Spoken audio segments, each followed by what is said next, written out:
Assalamualaikum warahmatullahi wabarakatuh. Perkenalkan, nama saya Awani Sabrina Putri Soikah dari Tadris Ilmu Pengetahuan Sosial kelas 5C. Pada kesempatan kali ini, saya ingin menjelaskan sedikit materi yang bertemakan mobilitas sosial. Mobilitas sosial.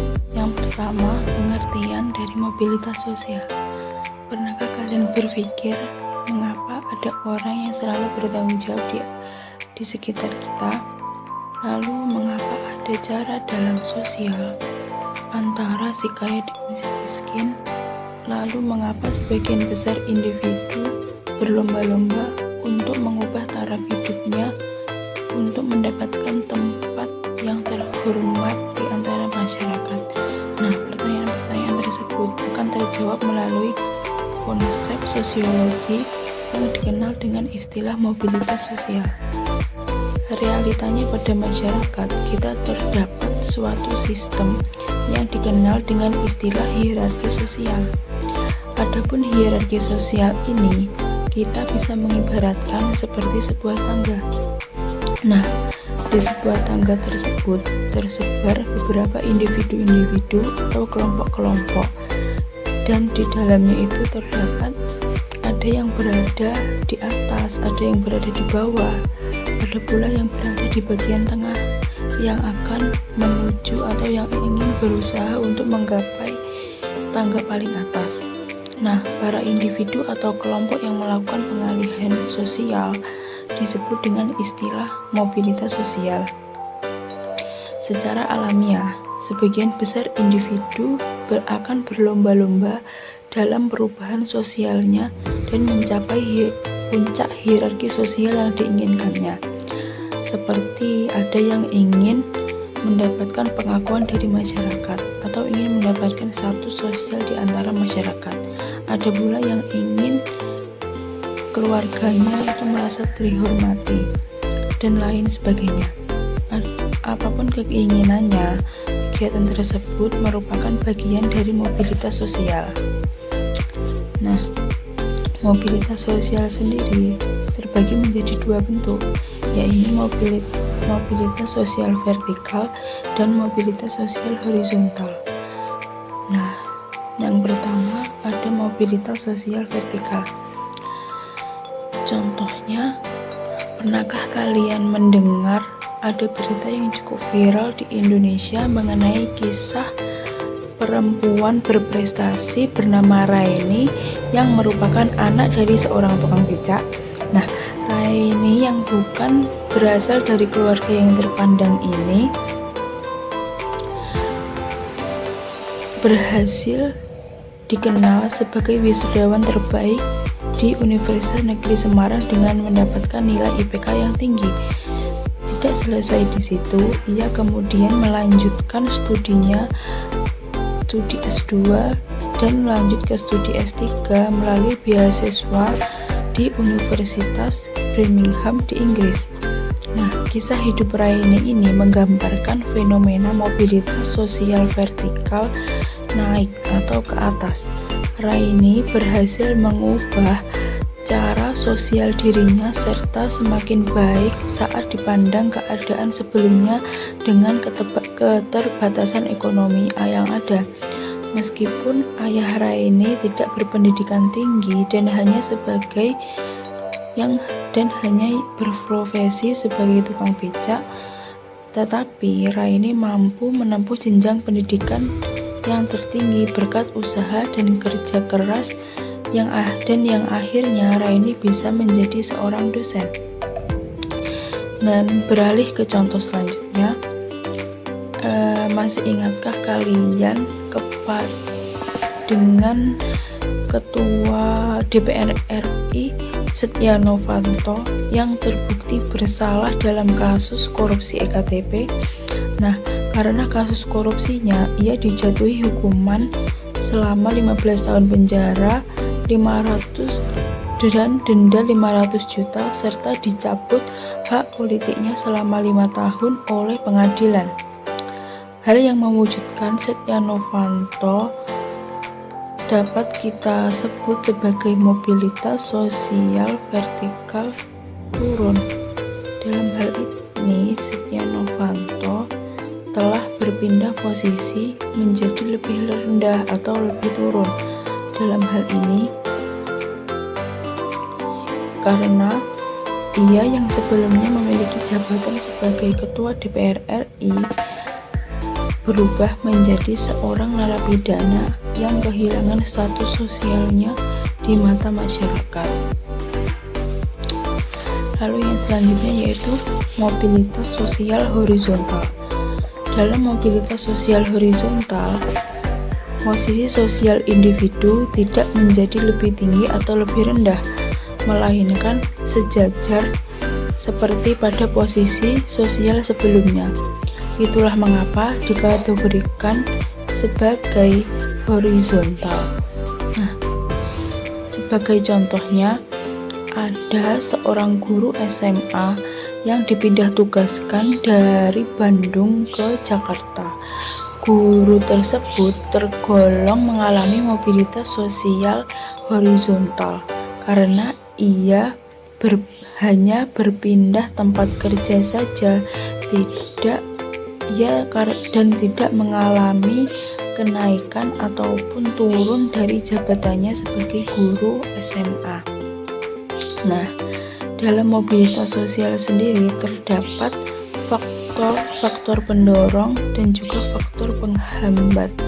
Nah, faktor pendorong dari mobilitas sosial adalah sebagai berikut.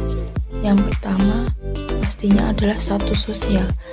Individu yang memiliki status sosial rendah cenderung merasa kurang puas dan akan melakukan proses mobilitas sosial guna mendapatkan status sosial yang lebih tinggi.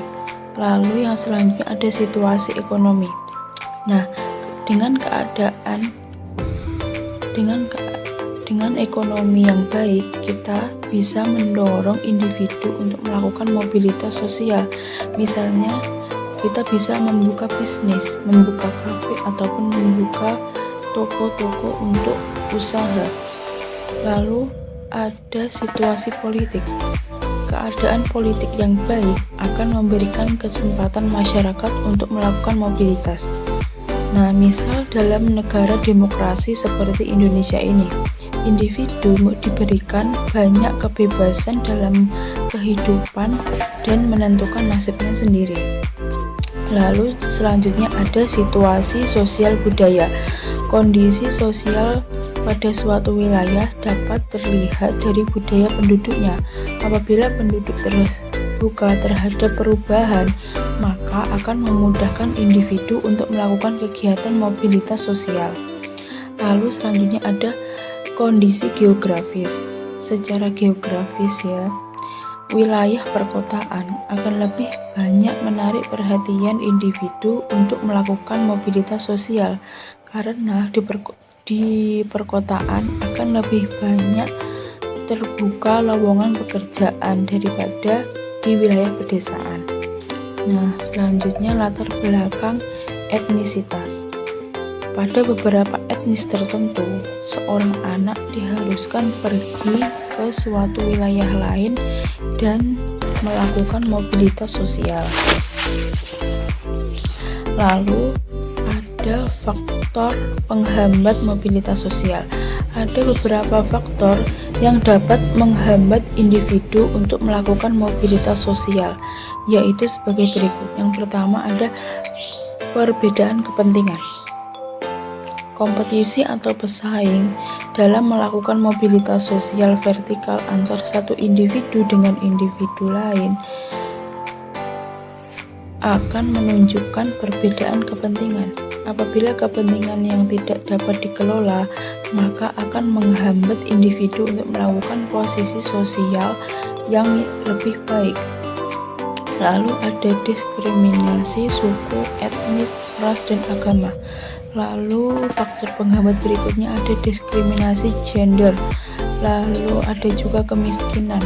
Nah, keterbatasan ekonomi seorang individu dapat menghambat dirinya untuk mencapai status sosial tertentu yang lebih dihormati oleh masyarakat luas.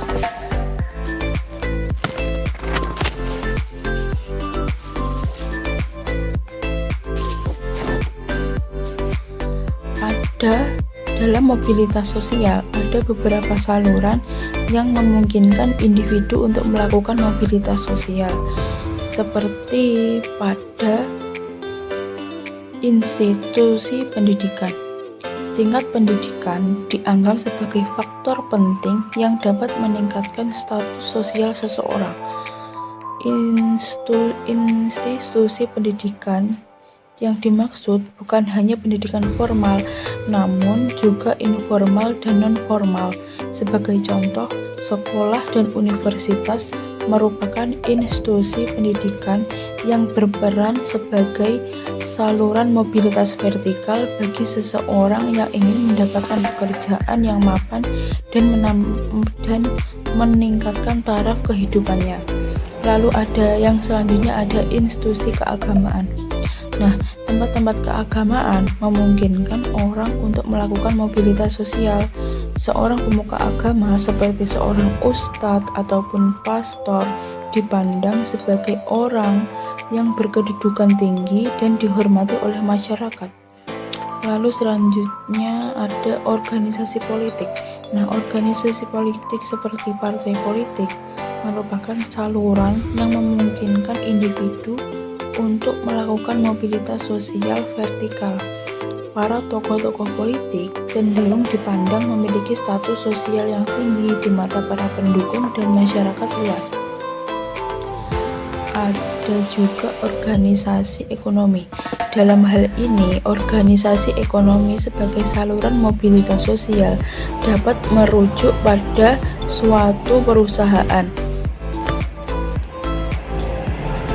Individu yang bekerja pada perusahaan dapat melakukan mobilitas sosial karena perusahaan memungkinkan orang untuk saling berkompetensi untuk menduduki jabatan tertentu dan merubah status sosialnya. Nah, dari mobilitas sosial ini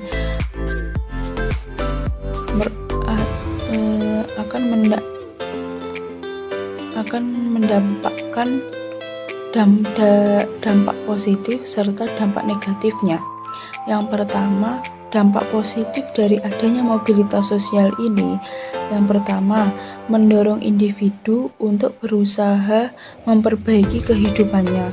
Yang kedua, mempercepat perubahan sosial masyarakat menjadi lebih maju. Yang ketiga, mendorong terjadinya integrasi sosial dalam masyarakat. Lalu dari dampak negatif yang ditimbulkan mobilitas sosial, yaitu yang pertama, menimbulkan konflik sosial antar individu yang berkelas-kelas, antar kelompok yang berbeda latar belakang suku, etnisitas, ras, dan agama, serta konflik antar gender, antar generasi. Lalu yang kedua, berkurangnya solidaritas dan ikatan sosial antar kelompok masyarakat. Yang ketiga, menimbulkan kompetisi yang timpang tindih. Lalu yang keempat, menimbulkan gejala psikologis seperti kecemasan dan ketakutan. Nah, sekian penjelasan dari saya. Apabila ada kurang lebihnya, saya mohon maaf. Wassalamualaikum warahmatullahi wabarakatuh.